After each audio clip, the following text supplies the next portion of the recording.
ចង់ដឹងថាមួយថ្ងៃយើងបាន comment ឬក៏យើង react ទៅលើ post របស់អ្នកណាគេខ្លះនៅក្នុងកម្មវិធី Facebook បងប្អូនយើងអាចឆែកបានជាមួយនឹងខ្ញុំបាទនៅក្នុងវីដេអូមួយនេះតែម្ដងអូខេគោរពជំរាបសួរក៏ដូចជាសួស្តីទៅកាន់ពុកម៉ែបងប្អូនទាំងអស់គ្នាត្រឡប់មកជួបជាមួយនឹងខ្ញុំបាទប៉ាត្រីបន្តទៀតជាមួយនឹង PPY Channel របស់ខ្ញុំបាទផងដែរវីដេអូមួយនេះខ្ញុំនឹងចែករំលែកពុកម៉ែបងប្អូនជាមួយនឹងរបៀបនៃការឆែកមើលថាតើយើងបាន react ឬក៏យើងបាន comment ទៅលើ post របស់អ្នកណាគេខ្លះនៅក្នុងកម្មវិធី Facebook អញ្ចឹងបងប្អូនយើងអាចឆែកបានជាមួយនឹងខ្ញុំបាទនៅក្នុងវីដេអូមួយនេះអញ្ចឹងគ្នាយើងចូលទៅឆែកនៅក្នុងកម្មវិធី Facebook មកជំហានដំបូងគឺបងប្អូនយើងត្រូវចូលទៅក្នុង app Facebook តែម្ដងហ្នឹងហើយចូលមកដំបូងវាលោតមកបែបហ្នឹងគ្នាយើងត្រូវចូលទៅក្នុងកន្លែង menu នេះអញ្ចឹងខ្ញុំបង្ហាញតាមរយៈការចូលទៅក្នុង menu ហើយយើងចូលកន្លែង profile ឬក៏ចូលក្នុង setting នេះក៏បានដែរបងប្អូនអញ្ចឹងយើងចូលកន្លែងសញ្ញា setting នេះមក sorry បងប្អូនរៀង slow បន្តិចបងប្អូនយើងអាចចាំបានហ្នឹងហើយឥឡូវខ្ញុំដាក់ចាក់យន្តហោះសិនឲ្យវារៀងលឿនជាងមុនអូខេសង្ឃឹមថាវានឹងដំណើរការល្អ refresh សិនអ្នកទាំងអស់គ្នាចុចកន្លែងសញ្ញា setting មិញហ្នឹងក្រោយមកទៀតអ្នកទាំងអស់គ្នាអុសខាងក្រោមបងប្អូនយើងនឹងឃើញពាក្យថាactivity lock ហ្នឹងហើយនឹងកន្លែងនេះគេដាក់ activity lock បងប្អូនកន្លែងនេះវិធីនេះគឺយើងចូលទៅក្នុង activity lock នេះមកវានឹងចេញជាtool ជាច្រើននៅកន្លែងនេះវាចេញមុខងារជាច្រើនបងប្អូនកន្លែងហ្នឹងអញ្ចឹងយើងចូលកន្លែងយក Facebook activity អញ្ចឹងគេដាក់ថាយក Facebook activity នេះយើងចុចទៅលើវាមកក្រោយមកទៀតបងប្អូនយើងនឹងឃើញពាក្យថា comment and reaction អញ្ចឹងបើសិនជាបងប្អូនយើងឃើញពាក្យថា comment និង reaction គេដាក់ថាសញ្ញាមេគេដាក់សញ្ញាមេដៃហ្នឹងបងប្អូនយើងអាចចុចចូលទៅមើលថាតើយើងមួយថ្ងៃ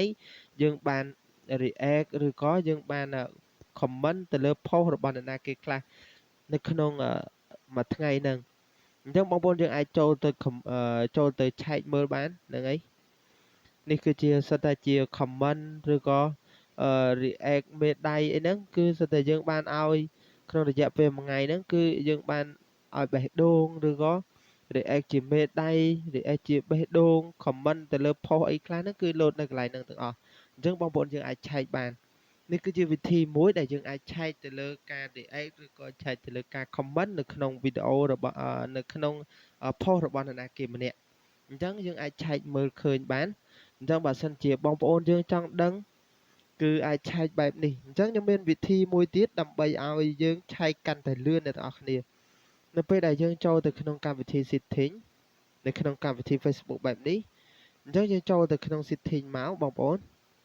ក្រោយមកទៀតអ្នកទាំងអស់គ្នាចុចកន្លែងស្វែងរកហើយចុចពាក្យថា activity lock បងប្អូនយើងវាយពាក្យថា activity lock មកវានឹងចេញបងប្អូនយើងសរសេរមកបងប្អូន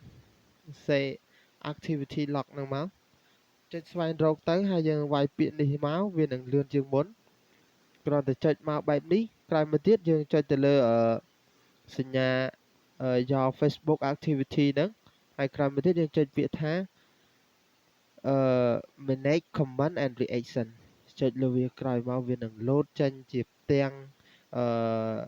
ជាផ្ទាំងដែលមានការ post ឬក៏មានការ react ដែល react ទៅលើ post នរណាគេដែលយើងបាន react ហ្នឹង react ជាបេះដូង react ជាមេដៃឬក៏ comment ទៅលើ post របស់នរណាគេម្នាក់គឺវាលោតមកកន្លែងហ្នឹង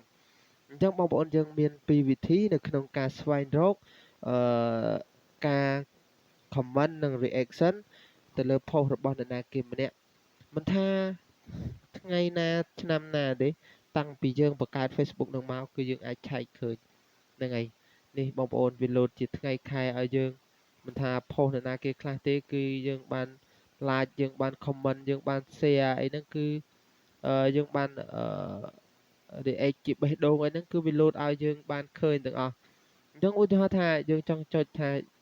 យើងធ្លាប់ like នេះទៅលើឲ្យបេះដូងនេះទៅលើpost របស់នរណាគេអញ្ចឹងយើងចុចចូលមកបងប្អូននឹងនេះជាការវាលោតជាវីដេអូដែលយើងបានឲ្យបេះដូងនឹងតែម្ដង